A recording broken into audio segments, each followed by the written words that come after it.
Sí, doctora, ahí sí Sí, está se ve. compartiendo. Sí, Perfecto. doctora, se ve. Sí, Doc, Genial. perfecto.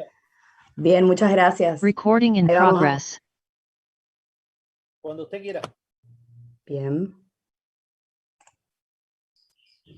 Le pido a todos entonces que desactiven por ahí las cámaras para que no haya problemas de conexión. Yo voy a activar la mía. Así me presento. Yo soy la doctora Milagro Susini, soy médica clínica y neumonóloga. Ahora durante la clase voy a desconectar un poquito mi cámara. El tema de hoy, como saben, es derrame pleural.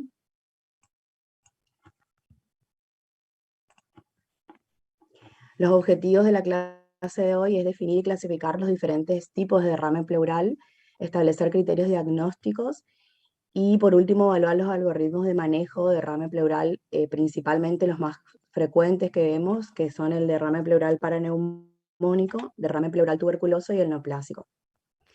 Es importante que por ahí traten de mantener, digamos, la atención en la clase porque al final hay algunos casos clínicos que me gustaría compartir y que puedan participar. Sé que es un poco difícil participar de esta forma, pero vamos a hacer el intento.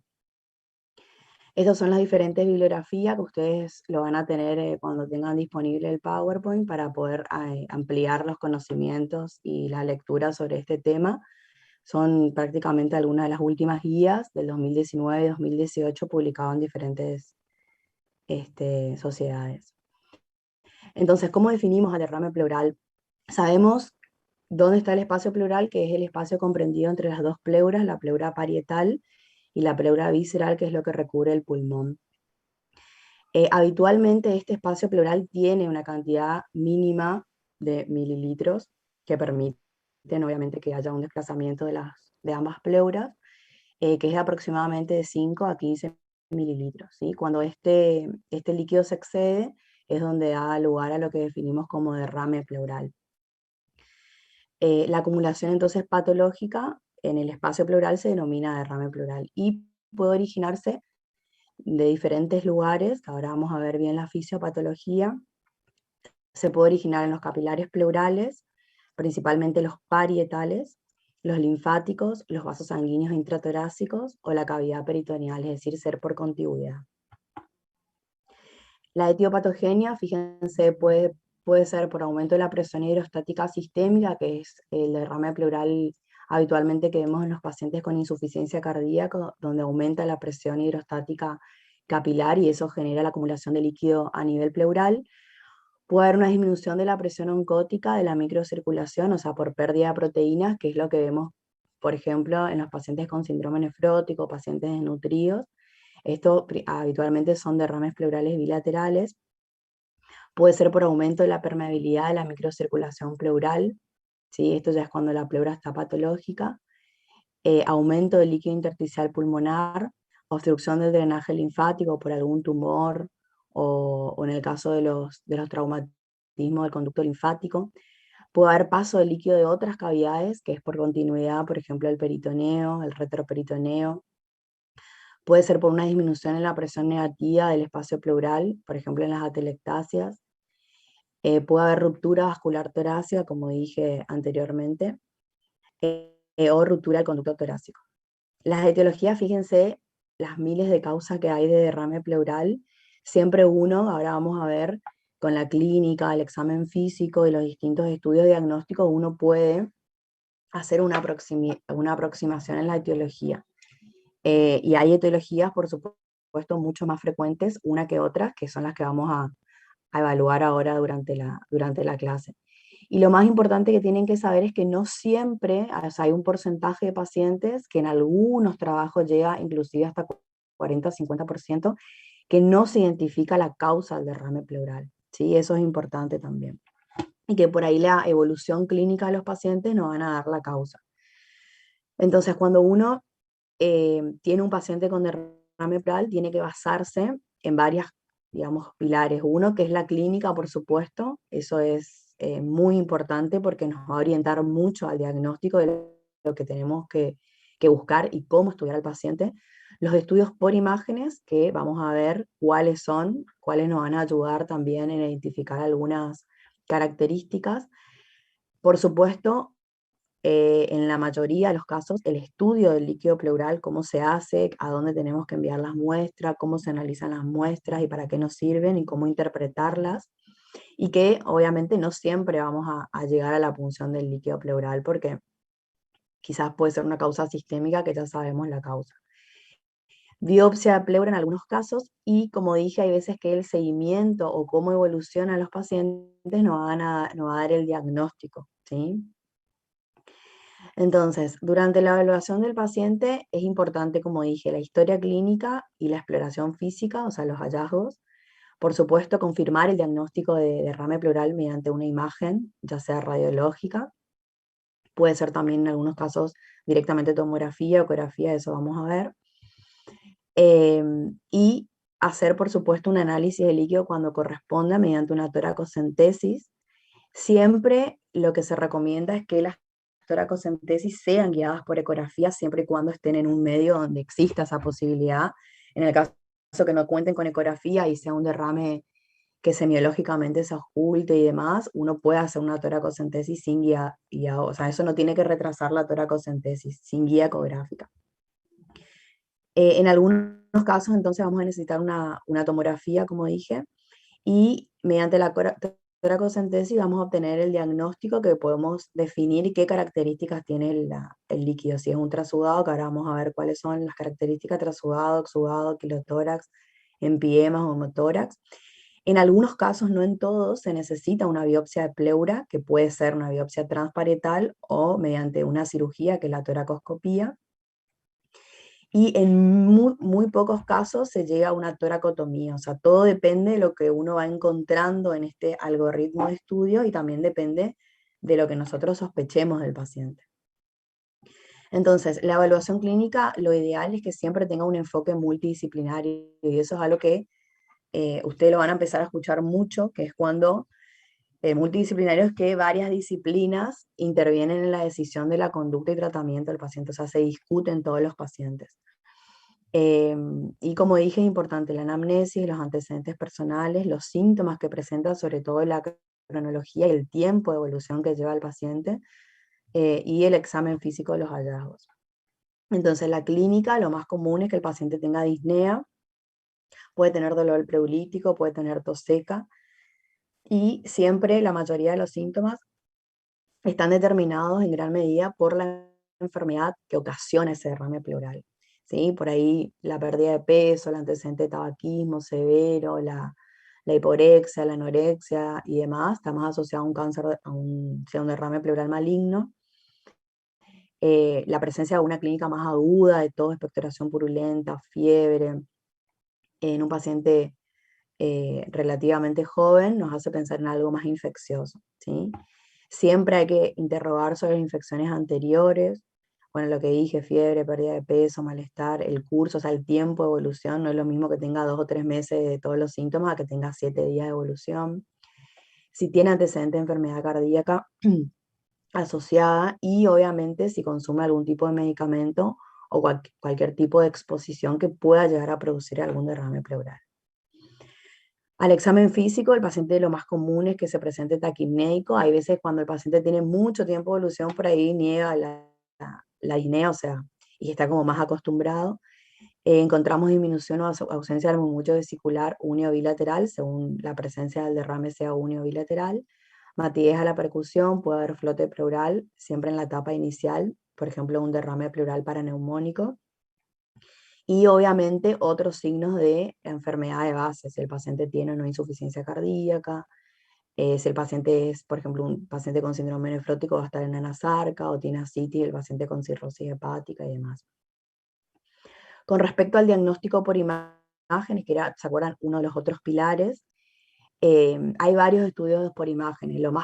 Por ahí lo más accesible y lo que todos van a tener donde se desempeñen es una radiografía de tórax, y esto es muy importante, que siempre, ya lo habrán escuchado, que pidan el radiológico, ¿sí? Siempre frente y perfil, porque los derrames al comienzo, cuando son muy pequeños, o sea, tienen menos de 200 mililitros, no se ve en la radiografía de frente, o sea, no borra el seno costofrénico que uno ve en la radiografía de frente, sí borra lo primero el seno costofrénico posterior.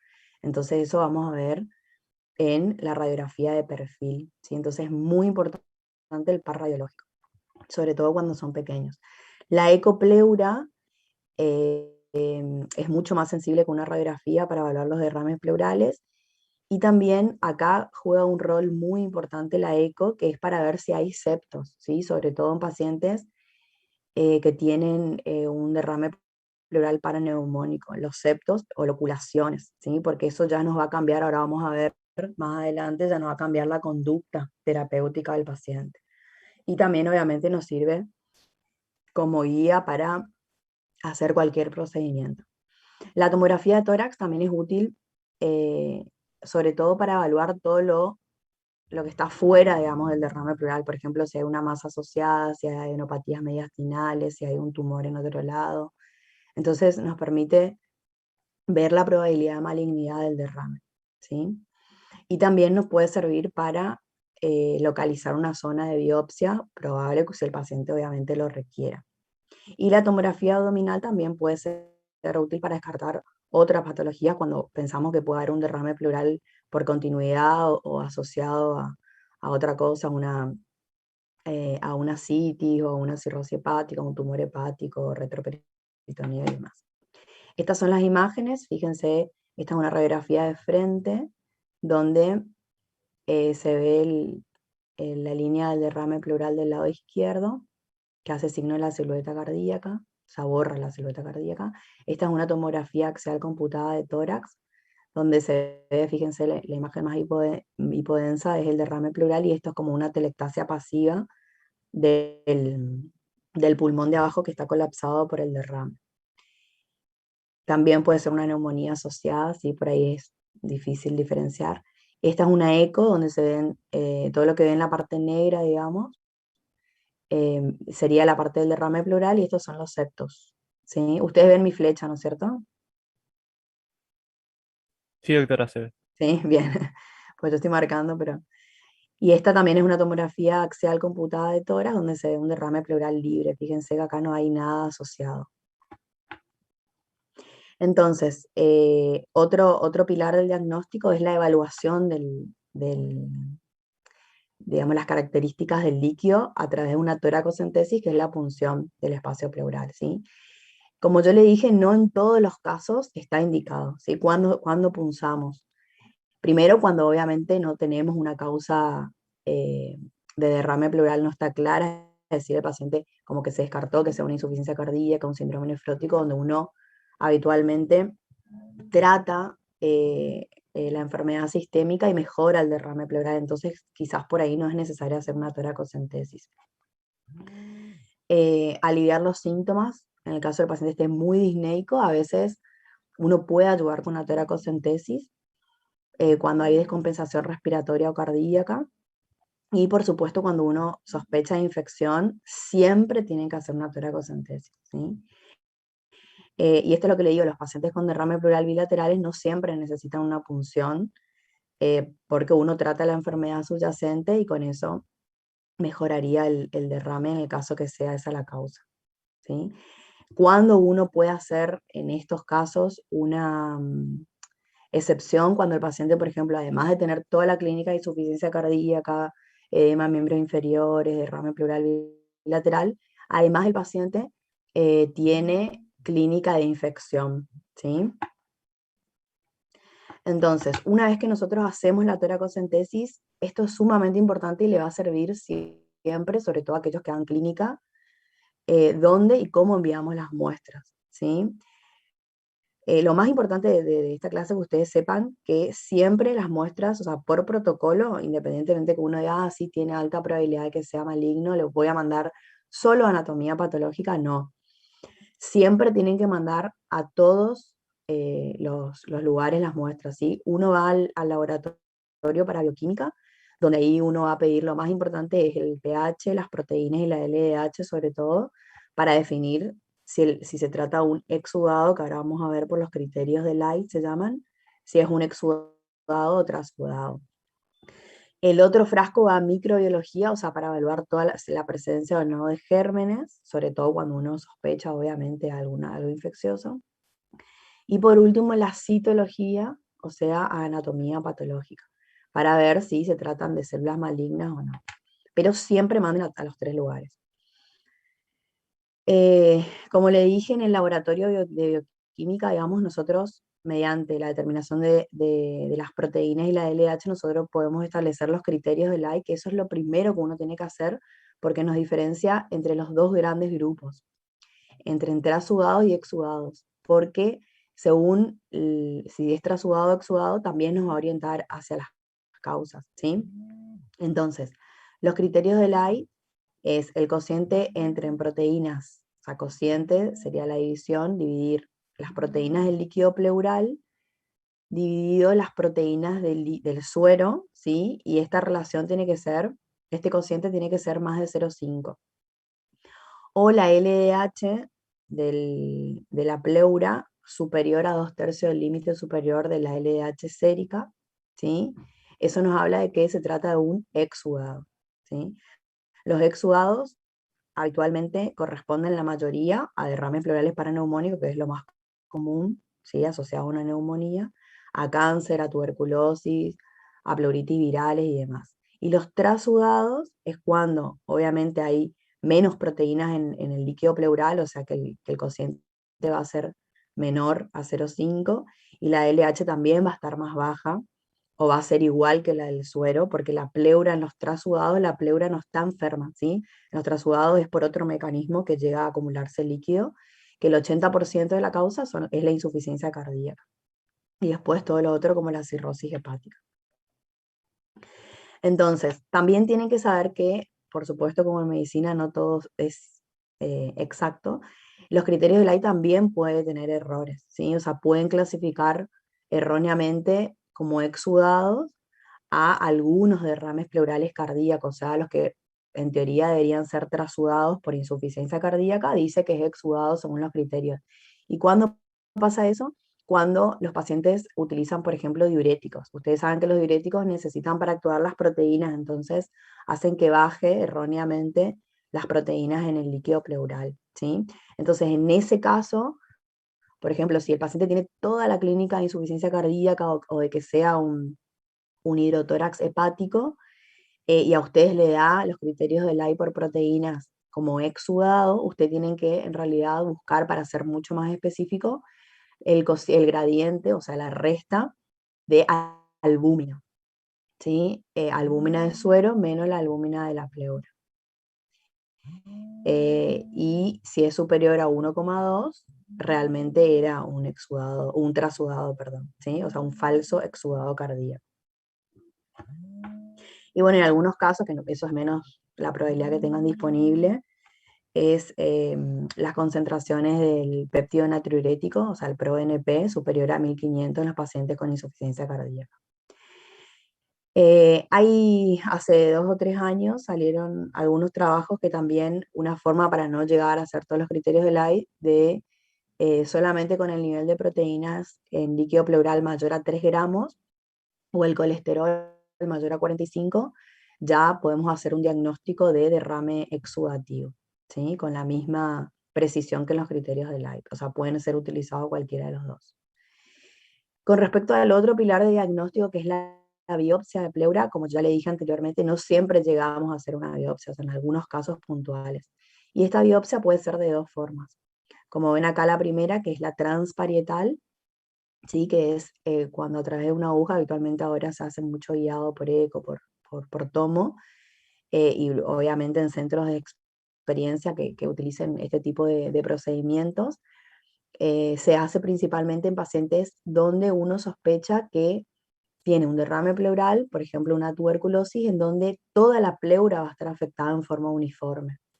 Y ahora vamos a ver por qué.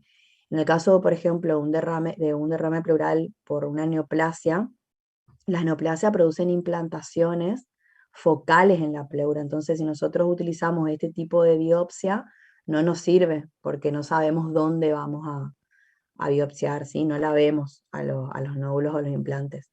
Entonces, tenemos que hacerlo, digamos, en pacientes que pensemos que tengan una enfermedad uniforme en la pleura, como por ejemplo la tuberculosis, donde más se utiliza, ¿sí? O algunos otros procesos inflamatorios. Y la otra forma de tener biopsia de pleura es mediante la cirugía, que tiene la sigla VATS, que es videotoracoscopía asistida en inglés, o toracoscopía, ¿sí? Que esto ya es un procedimiento quirúrgico y también está indicado en casos puntuales.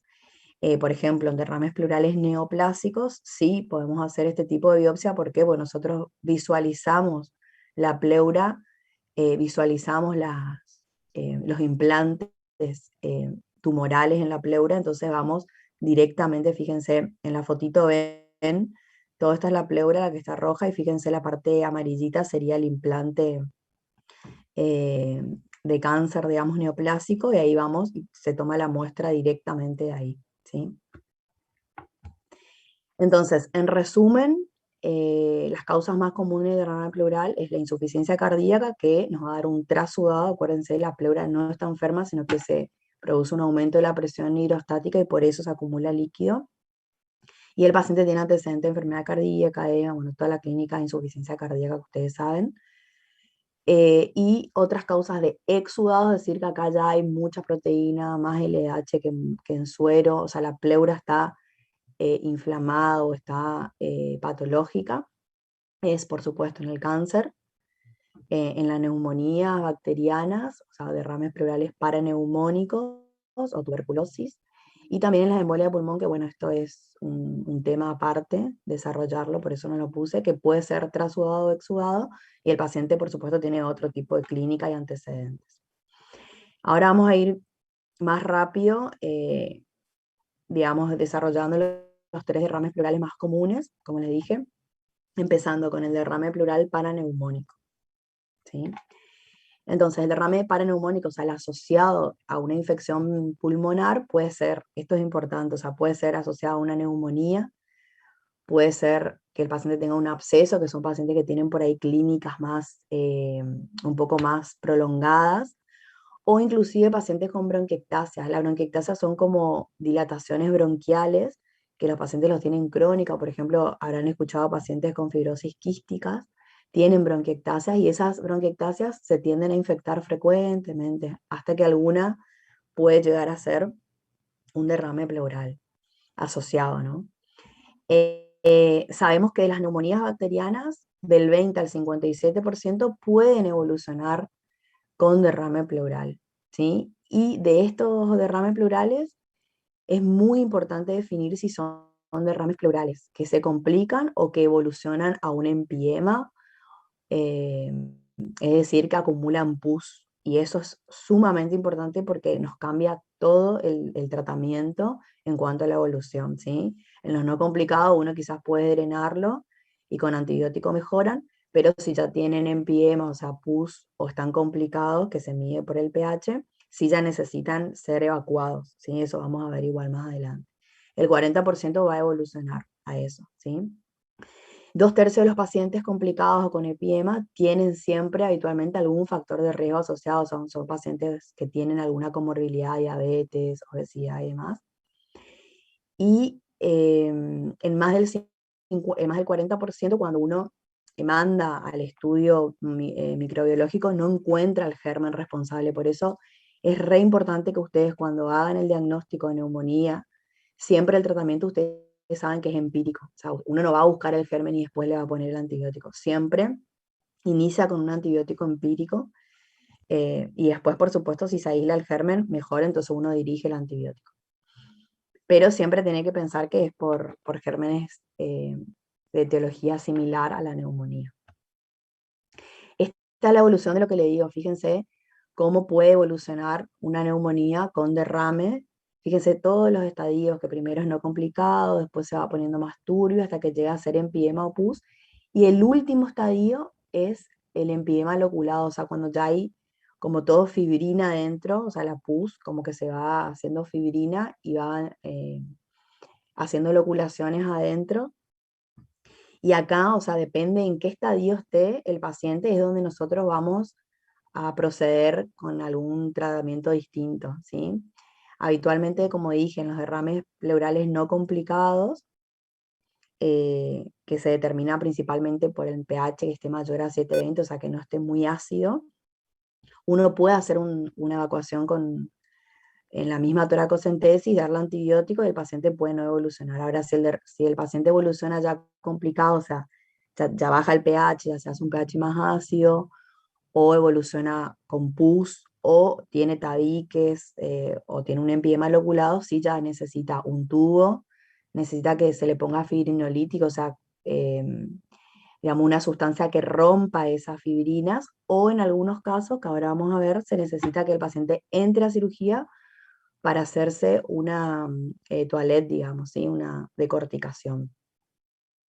Entonces, con respecto a los estudios por imágenes, eh, en este tipo de derrames, fíjense que la tomografía de tórax, como dijimos, en términos generales nos ayuda a identificar todo lo que sea la parte de parénquima o si hay colecciones en otro lado, ¿sí?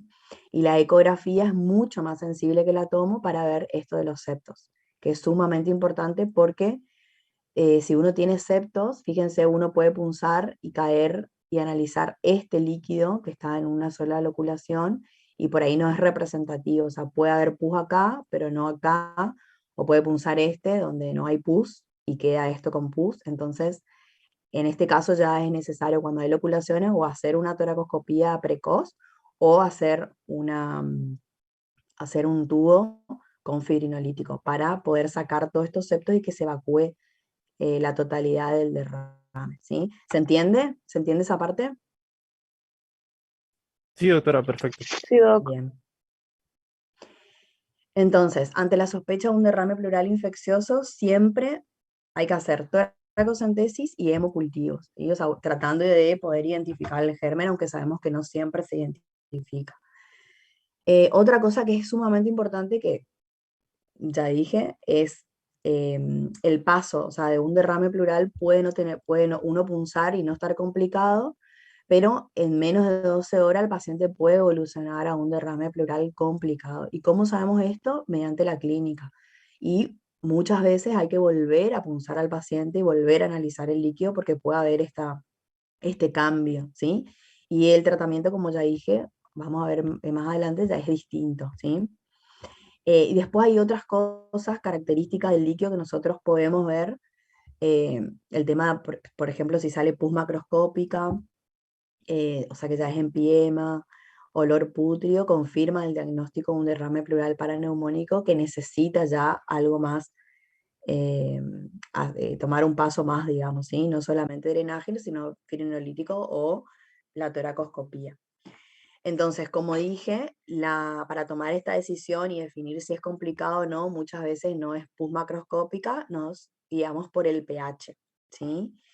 Y si él está loculado, también ya dije anteriormente, el pH puede variar, depende de dónde puncemos, ¿sí? Y hay otra cosa muy importante que tienen que saber, que hay otros derrames pleurales que también pueden dar un pH ácido. Por ejemplo, un derrame pleural neoplásico, pacientes con artritis reumatoidea, pleuritis lúpica, o inclusive también el derrame pleural tuberculoso, no es lo más común, puede dar un pH ácido. El tuberculosis habitualmente tiene un pH alcalino, ¿sí? Y después hay algunos gérmenes puntuales que provocan también alcalinización del líquido. Entonces, según la clasificación, se trata de un derrame paraneumónico típico, complicado, no complicado, empiema o con loculaciones, fíjense todas las opciones terapéuticas que uno tiene. Este cuadro lo van a tener siempre, obviamente que el antibiótico tiene que estar. Lo único que varía es si el paciente va a necesitar una toracocentesis terapéutica nomás, que en el mismo acto ya se drena todo, si va a necesitar tubo, si va a necesitar tubo con fibrinolíticos o ya la toracoscopía. Entonces, este es un algoritmo de manejo, fíjense, uno hace el diagnóstico por todos los métodos que vimos anteriormente de derrame pleural. Y lo primero que uno tiene que determinar, fíjense, la ecografía es si está o no loculado. Si no está loculado, uno ya hace la toracocentesis y ahí evalúa el líquido. Si el líquido es seroso, o sea, si no es pus macroscópica, manda obviamente a analizar y demás, y si el pH es mayor a 7,2, ya con la toracocentesis evacuadora ya estaría el tratamiento, ¿sí? Porque sería un derrame no complicado, o sea, no está tan ácido el pH. Y si el pH sí es menor a 7,2, sí ya uno ve si necesita un tubo, ¿sí? Seguramente va a tubo. Si cuando uno punza ya sale pus, ahí uno ya va a drenaje y también considerar firinolíticos. Y si ya está en un estadio como más avanzado, también considerar la toracoscopía.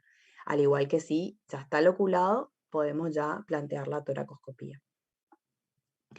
Este es otro algoritmo propuesto en el New England del 2018, que acá, fíjense que evalúa, tiene en cuenta otra cosa muy importante, más allá de obviamente que esté o no loculado, es esto, la parte clínica del paciente. Hay muchos pacientes que quizás vengan, que uno le hace la eco, tiene septo, está loculado, tiene empiema, tiene criterio quirúrgico, pero el paciente está hemodinámicamente inestable, está hipotenso, no va a soportar una cirugía, entonces uno ahí tiene la opción de poner el tubo con los fibrinolíticos, ¿sí? Con esta sustancia a través del tubo se pone para que rompan, ¿sí?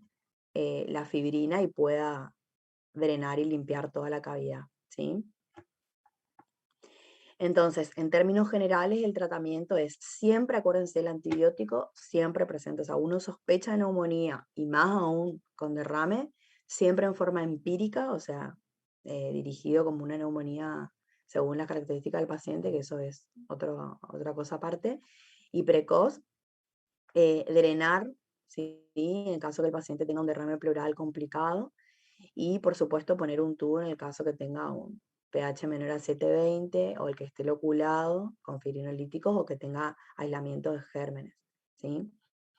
Y la toracocentesis, como dije, está indicado solo en casos que el derrame sea de tamaño pequeño y que por ahí no tiene los criterios de tubo, que sería el pH principalmente. La nutrición es importante y la profilaxis antitrombótica también. Con respecto a los fibrinolíticos, bueno, esto es como para que tengan nomás presente ustedes, deben iniciarse en forma precoz cuando hay loculaciones en la cavidad del empiema. Y esto también en la evolución del paciente es importante hacer un seguimiento, o sea, el paciente siempre uno tiene que ir evaluando, sobre todo en los pacientes infectados con sepsis, en forma periódica, no es que uno le ve un día al paciente, le indica todo, ¿sí? Porque el paciente puede tener evoluciones distintas. Entonces el paciente, uno tiene que evaluar y ver si realmente el drenaje que en ese momento quizás tenía indicado fracasó o no. Y puede ser por una colocación inadecuada de drenaje, que suele pasar, puede ser que el paciente quizás uno haya hecho una ecografía y no tenía septos y le haya puesto el drenaje y a los 2 días evolucione con septos y el drenaje ya no esté cumpliendo esa función.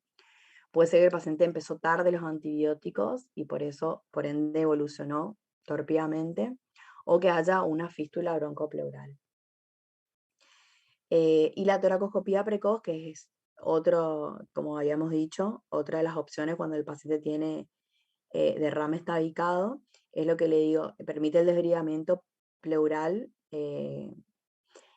evacuar toda la pus, del pus, perdón, y colocar el drenaje, ¿sí? Y también se da puntualmente. Esto desde el 2018 se habla mucho de la toracoscopía precoz, que es dentro de los 7 días de evolución del paciente, que tienen mucho mejor beneficio que colocarle un tubo y esperar a los firinolíticos a que respondan, ¿sí? Si tienen posibilidad de hacerle la toracoscopía precoz y el paciente es apto para la cirugía, sería lo ideal cuando tienen tabique. Con respecto a la otro tipo de derrame, que es el derrame pleural tuberculoso, que en nuestra zona es muy común, representa el 4 al 10% de todos los casos de la tuberculosis. Especialmente se dan pacientes jóvenes, menores de 35 años. Este punto de corte de años, ahora vamos a ver que es importante en el algoritmo de manejo. Clínicamente puede presentarse en forma aguda o subaguda, es habitualmente pacientes, en realidad la mayoría de las veces el paciente ya tiene como más de por lo menos 15 días de evolución, pero hay pacientes que debutan así en forma aguda, clínicamente, que uno tiene que hacer diagnóstico diferencial, por supuesto, de otras causas bacterianas. La mayoría es unilateral, en el 95% de los casos. El tamaño del derrame habitualmente es moderado, pero a veces pueden presentarse con masivo y puede estar asociado o no a enfermedad pulmonar coexistente. O sea, la radiografía de tórax o en la tomo pueden tener o un derrame pleural libre ¿sí? O pueden tener, además del derrame pleural, como vimos en la imagen, pueden tener neumonía asociada o no, o inclusive cavidades. ¿Qué hacemos con el análisis del líquido y qué otras formas de llegar al diagnóstico de un derrame pleural tuberculoso tenemos? O sea, opciones hay muchas, dependen, como le dije, la edad, que ahora vamos a ver el algoritmo, por qué le digo esto. Pero tenemos, fíjense, el líquido pleural, tenemos que, habitualmente es un líquido, puede ser hemorrágico, o sea, hemático, a predominio de linfocitos, y lo que tenemos que determinar en el líquido es la concentración del ADA, que es la adenosíndiaminasa, ¿sí? Que es una proteína que liberan los linfocitos, ¿sí? Que está presente. Esto también, el punto de corte del ADA, es muy importante y tiene una sensibilidad del hasta el 100% y una especificidad del 80 al 97%, junto por supuesto con la clínica del paciente y otras características. Esto que es el cociente del A1, sí, A1, AT, no tenemos, por lo menos acá no lo hacemos, pero pueden tenerlo según donde se desempeñen después. También tienen mayor sensibilidad y especificidad que la ADA total, ¿sí? Y en algunos casos tenemos que llegar a la biopsia cuando no tenemos, por ahí tenemos algunas dudas diagnósticas, podemos llegar a la biopsia pleural, ¿sí? Que en estos casos sí dijimos que se podía hacer de forma transparietal. Entonces, ¿cómo es el algoritmo y el manejo de estos pacientes? Primero tenemos que tener una sospecha clínica y radiológica, ¿sí? Ahí hacemos la toracocentesis, o sea, se maneja de la misma forma. Dentro del estudio bioquímico se manda el ADA, es un exudado pleural linfocitario la mayoría de las veces. Cuando el paciente se presenta en forma aguda, habitualmente tiene un predominio de polimorfonucleares y después hace el viraje linfocítico. Y ahí el ADA es muy importante. Si el ADA pleural es más de 35 unidades, o sea, es alto, en una zona, por ejemplo la nuestra, alta prevalencia, el paciente, fíjense, tiene menos de 35 años, y las características del líquido también nos apoyan al diagnóstico de TBC, nosotros sin biopsia y sin aislamiento podemos iniciar un tratamiento, ¿sí? Porque tiene una probabilidad de más del 95% de que se trate de una tuberculosis. Por supuesto que la clínica y la respuesta terapéutica es sumamente importante también para evaluar. Y si el ADA es menor a 35, ¿sí? Es menos probable y hay que, obviamente, buscar otras causas de derrame pleural. Al igual que si el paciente tiene más de 35 ADA, pero uno sospecha que tenga otra cosa, o el paciente tenga algunas otras características clínicas, tenemos que buscar otro tipo de estudios para realizar y descartar otras causas. Entonces el tratamiento, esto ya saben, por el tratamiento de tuberculosis son 6 meses, 2 meses de 4 de drogas y 4 meses de doble asociación. Hay cosas o características puntuales del derrame pleural. Hay veces que si el paciente quizás no tiene disnea o no tiene muchos síntomas asociados al derrame, uno puede iniciar el tratamiento, o sea, hacer la toracocentesis diagnóstica e iniciar el tratamiento y esperar la evolución. Si el paciente tiene mucha disnea, se puede, o el derrame es masivo, obviamente se puede hacer un drenaje, ¿sí? Pero no está indicado habitualmente colocar un tubo.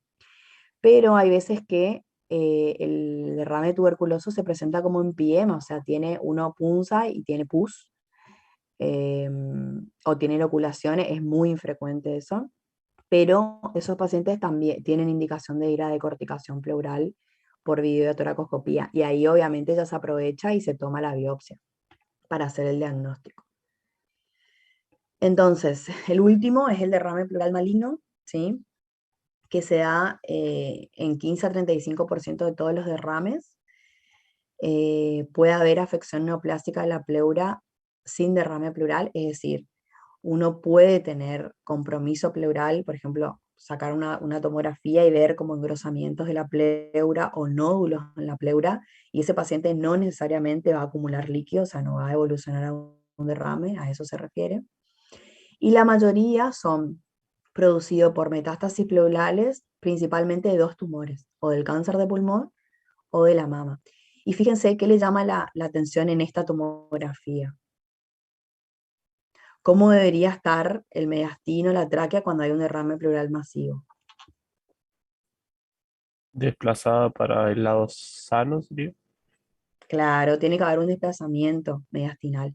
Y fíjense cómo está acá, ¿sí? El mediastino está fijo, ¿sí? Esto se ve habitualmente, es característico de los derrames pleurales, no siempre, obviamente, de los derrames pleurales malignos, que se da principalmente porque o habitualmente existe una obstrucción a nivel bronquial que hace que a su vez haya una telectasia que traccione hacia el lado del derrame, o puede haber, todo el mediastino puede estar fijo por un tumor mediastinal o por adenopatías mediastinales, ¿sí?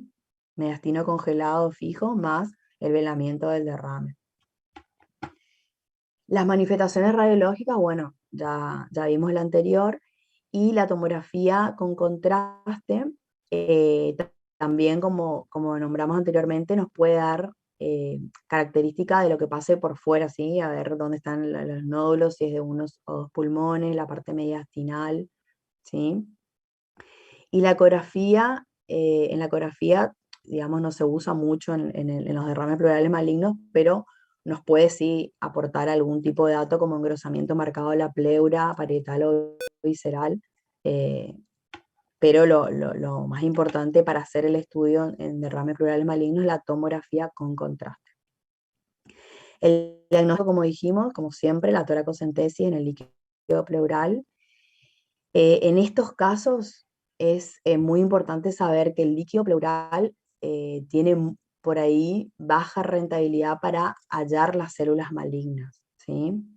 O sea, la rentabilidad para encontrar células malignas cuando uno manda a hacer la citología es solo del 60%. O sea, si uno se guía solamente por el líquido pleural en los casos de derrame maligno, no, ¿sí? Porque hay un 40% de pacientes que va a quedar sin diagnóstico y probablemente tengan cáncer, ¿sí? Entonces siempre que uno sospecha tiene que ir a la biopsia de pleura. Y ahí vamos, lo que dijimos anteriormente, que dentro de las 2 biopsias que se pueden hacer, siempre es importante hacer la biopsia por toracoscopía porque, por supuesto, la rentabilidad es mucho mayor porque uno localiza el implante tumoral, ¿sí? Y además, si el paciente tiene criterio, ya se hace una pleurodesis, o sea, ya se fija la pleura para que ese líquido no se vuelva a acumular, o sea, tiene doble indicación en este caso. Y con respecto al manejo de los derrames pleurales neoplásicos, esto en realidad le va a servir el índice de Karnofsky, que seguramente ya lo conocen, lo va a servir no solo para este tipo digamos, para derrame pleural maligno, sino para aplicarlos cuando uno va a decidir como médico la conducta terapéutica de un paciente, sobre todo en un paciente terminal, ¿sí?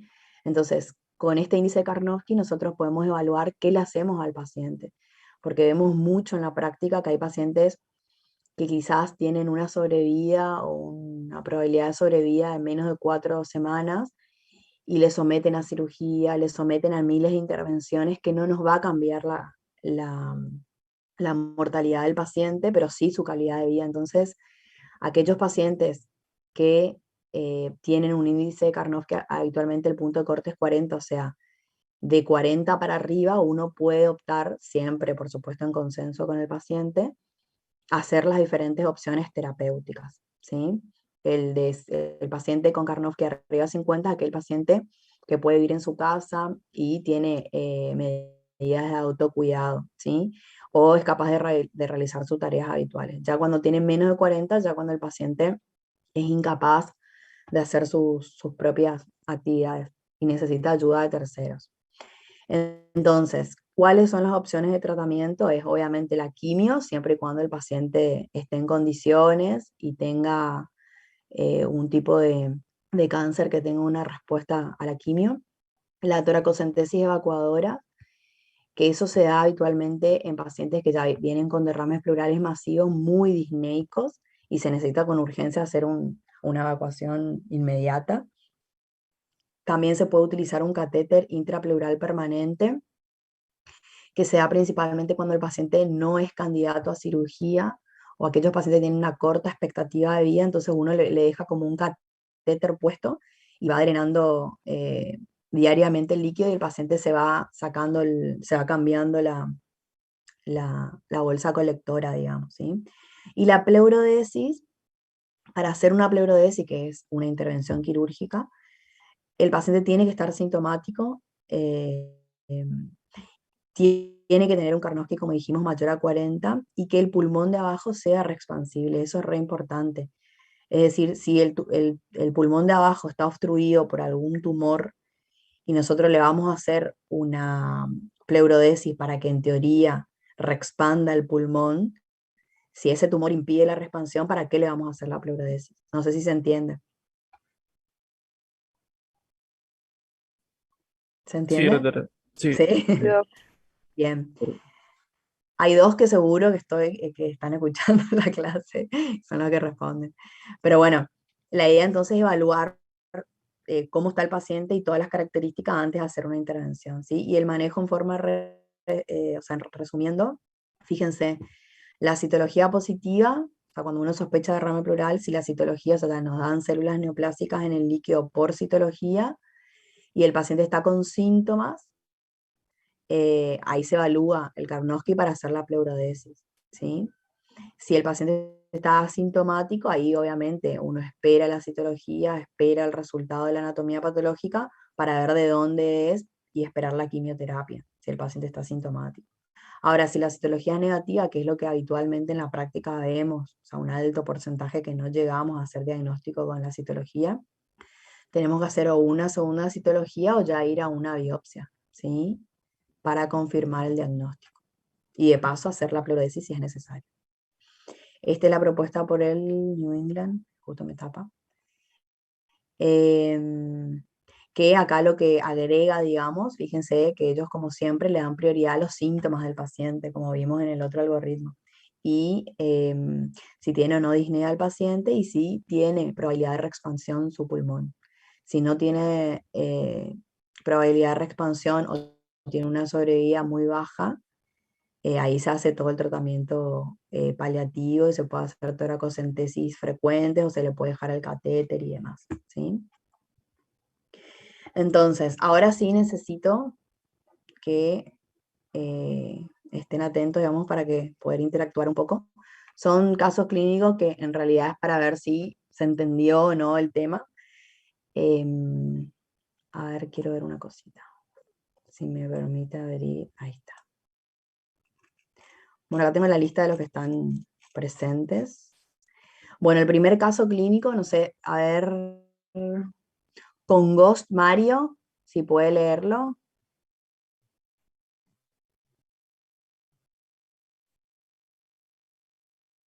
Hola.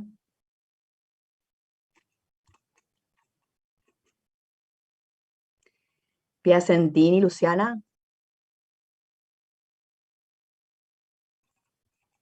¿No?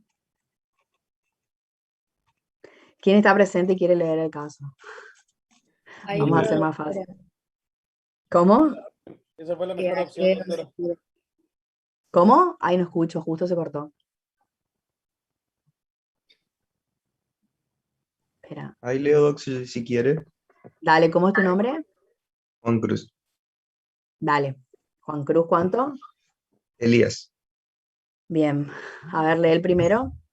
Paciente de 75 años con antecedentes de HTA, consulta por disnea funcional, ¿Qué sería disnea, hipertensión arterial? hipertensión arterial, Sí. consulta por disnea, clase funcional 3, disnea paroxística, disnea paroxística, edemas en miembros inferiores, el examen físico, taquicardia, taquipneica, hipertensa, febril, la saturación al 91%, los rales ¿Sabes? bilaterales. Sí. eh, ¿Sabes qué significa? Aire ambiente no. sería, ¿sí? O sea, sin Ah, aporte de oxígeno. Ajá. súper, súper. Y disminución del... eso estaba viendo, no sé qué es MB en ambas Murmullo bases. vesicular. Ah, muy vesicular. Buenas. Bien. La radiografía, ¿qué les parece? Puedes opinar vos, Juan Cruz, u otro. que ¿Y quién presenta es el, no se ve Derrame el borde bilateral. costofrénico? Bien, cómo sería la descripción radiológica? En- yo creo que se observan signos de la silueta positivo en los dos ambos. Bien, ¿qué más? Lo más Tam- importante, ¿qué pasa con los También senos costofrénicos? sí, Borramiento del seno Borramiento. costofrénico. Exacto, hay un velamiento del seno costofrénico, o ambos senos costofrénicos, hace silueta positiva, pero impresiona que tiene una cardiomegalia también. Entonces, este caso, ¿qué sería? Asociado a insuficiencia cardíaca. Eso sería un derrame pleural bilateral asociado a una insuficiencia cardíaca. ¿Ustedes punzarían o no? No No. hace falta. Habría que Bien, tratar la causa. eso, había que tratarle y con qué mejoraría el derrame. Diuréticos. Sí. Exacto, con diuréticos. Perfecto. Muy bien, vamos a pasar al siguiente. Espera, voy a sacar este. Sí. No, impresiona, exacto, por arriba. Arriba se ve, ¿sí? Aorta y tiene el arco de la pulmonar también aumentado, ¿sí? En realidad no sabemos bien porque tendríamos que sacar el índice, pero impresiona por esos hallazgos, ¿sí? Ahí está. Segundo caso. A ver si es el segundo. ¿Alguien que quiera leerlo? Leo, doctora, si le parece. Sí. Bien, paciente masculino de 55 ¿Cómo es tu años. nombre? Mi nombre es Facundo Miño. Dale. Paciente masculino de 55 años con antecedentes de diabetes tipo 2. Inicia hace 7 días con fiebre, tos, expectoración purulenta, dolor a la inspiración profunda en el mictórax derecho. Se presenta taquicárdico, taquipneico, febril, saturación al 96% en aire ambiente, rales en campo medio y base de mictórax derecho. Ausencia de murmullo vesicular en base ipsilateral. Bien. ¿Qué les parece la radiografía? Que en este caso tiene totalmente del lado derecho lo que es borramiento del seno costofrénico. Exacto, sí. Tiene velamiento del seno costofrénico del lado derecho y eso sería un ¿Silueta derrame. tiene? No, bueno, puede ser un poquito del lado derecho, pero prácticamente nada. ¿Qué otra cosa le llama la atención? La concavidad, que era un signo de neumonía, que no me acuerdo Bien, cómo se llama el signo. sí, la concavidad superior, fíjense que no es tan lisa la del derrame, sino que tiene además una opacidad asociada, ¿sí? Donde estoy marcando. Esto es el parénquima, o sea, normal, y acá tiene una opacidad pulmonar que puede ser, no se ve bien en en la imagen, pero puede tener broncograma aéreo, o sea, puede ser tranquilamente una neumonía más el derrame pleural. Fíjense que la concavidad superior no es una línea tan lisa, ¿sí? Sino que es más bien irregular. ¿Se ve bien? Sí, Entonces, doc. con la clínica más esta radiografía, ¿cuál es el diagnóstico más probable? Una neumonía. Neumonía. Exacto. No, bueno, sí, una neumonía con... Un derrame paraneumónico sería. Exacto, sí. No es solo una neumonía, es una neumonía complicada con derrame pleural paraneumónico. ¿Y qué tratamiento iniciaría? Antibióticos. O sea, ¿qué harían con este paciente si le llega la guardia así, por ejemplo? Comenzaría con antibiótico, pero ya él comenzaría a evaluar para hacerle una punción para ver qué etiología es la neumonía. Exacto, una toracocentesis. ¿Y qué encontrarías en la toracocentesis? Ya o el líquido con aspecto purulento, pus. Puede ser que, acuérdense que el paraneumónico puede tener pus macroscópica si ya está en un estadio más avanzado, o puede ser Puede ser más claro, exacto, puede ser más claro, o sea, no pus macroscópica, pero cuando uno manda a analizar qué Un es lo que nos da, exudado. si es El complicado o no. pH. El pH. Acuérdense, le hacen la toracocentesis y ahí qué es lo que tienen que determinar, si es exudado o trasudado. En este caso, ¿sería un exudado o trasudado? Exudado. Exudado. Exacto, un exudado. ¿Y cómo saben si es exudado o trasudado? ¿Qué es lo que buscan ustedes? ¿Qué características del líquido buscan? La diferencia, Proteína. Las proteínas. Eso, proteínas y LH, y ahí pueden hacer si tienen para hacer el cociente o no con la del suero. Y ahí nos da si es un trasudado o exudado. Y después, ¿qué otro parámetro utilizan para saber si es un exudado complicado o no? el pH, Y menor ahí a viene el 720. pH. Exacto. Si es menor a 720, ¿qué harían?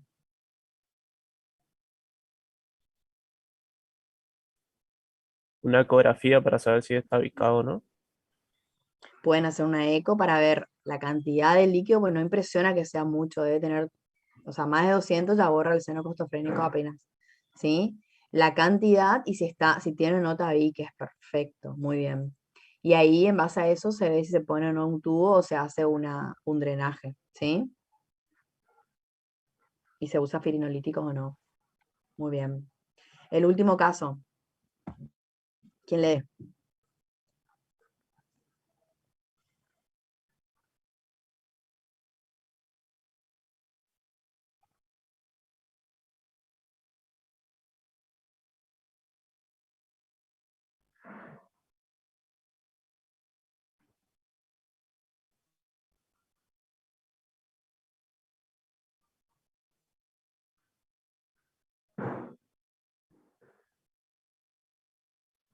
¿Qué ven en la radiografía? Un derrame masivo de mi tórax Tórax izquierdo opaco. y desplazamiento del mediastino hacia el lado contralateral. Sí, un leve desplazamiento mediastinal hacia el lado contralateral. Te diría que casi nada. Fíjate que la luz de la tráquea está en el centro, ¿viste?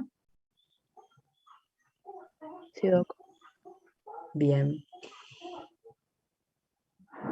¿Cómo pueden diferenciar? Esto obviamente es otra cosa, pero ¿cómo diferencian si es una atelectasia masiva o un derrame pleural masivo en en esta radiografía? En la atelectasia masiva vamos a ver que está Que si una comprometido todo el mediastino. telestasia se mueve el mediastino hacia el lado de la telestasia. Si es un derrame, se mueve hacia el otro lado. Eso, ¿y qué otra cosa? Eso es uno de los signos, muy bien. El mediastino que pasa, digamos. ¿Y otro signo cuál sería? Que acá se ve bien. En el derrame, los espacios intercostales pueden estar aumentados, en cambio la atelectasia estarían disminuidos. Perfecto, muy bien. ¿Qué piensan en este paciente? O sea, ¿qué le harían?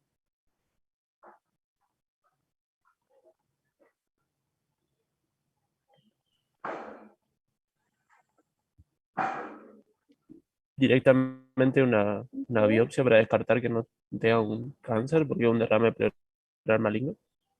Bueno, esa es tu primer impresión diagnóstica, pero siempre acuérdense que uno empieza el algoritmo con qué.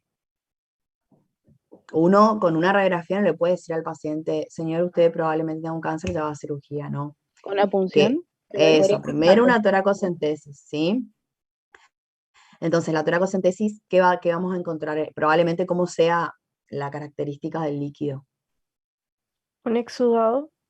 Muy bien exudado, ¿y qué más? También muy característico del maligno. No siempre, por supuesto, pero habitualmente es hemorrágico, ¿sí?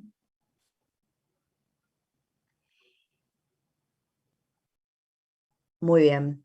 Y en ese caso, si mandamos a anatomía patológica, y si nos da negativo, nos quedamos tranquilos, No hacemos No, ahí otra sería la citología. biopsia.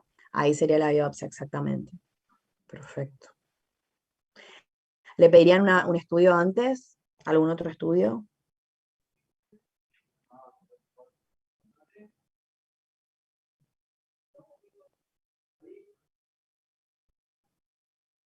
Hola. O de vuelta otra vez una eco, pero En este caso, Una acuérdense que tomografía. una TAC. eso. En el caso de los malignos, acuérdense que la tomo siempre es mejor. ¿sí? Porque evalúa otras cosas, evalúa el mediastino, si hay tumor o no.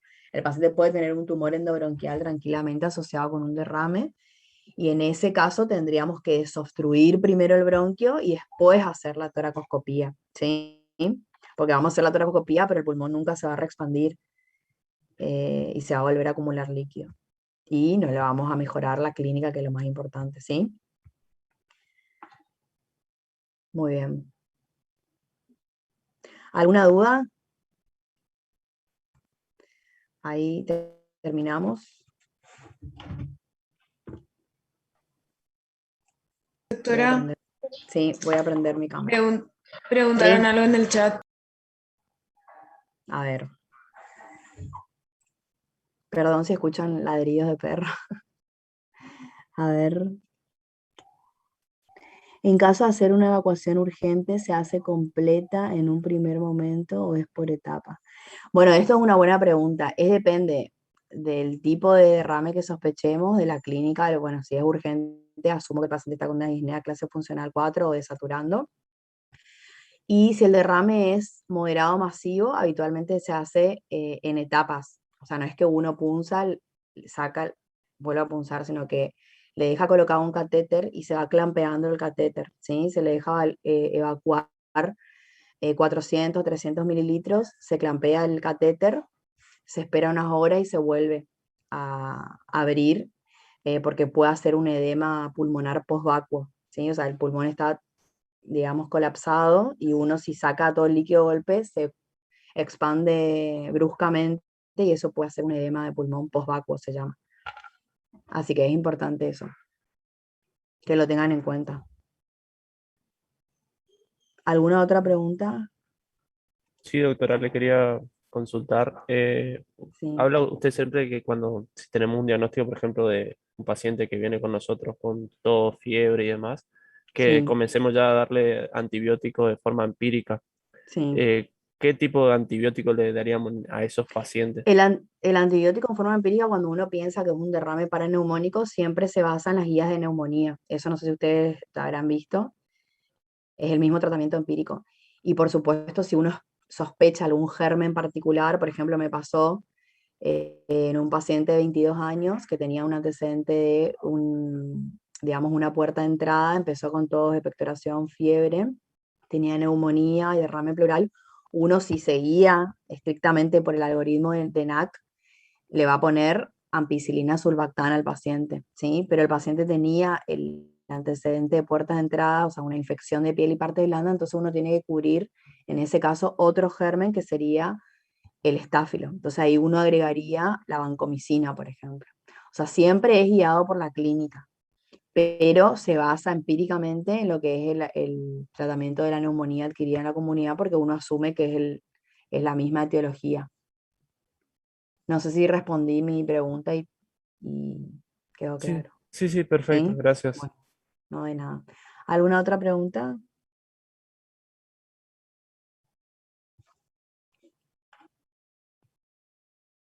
¿No?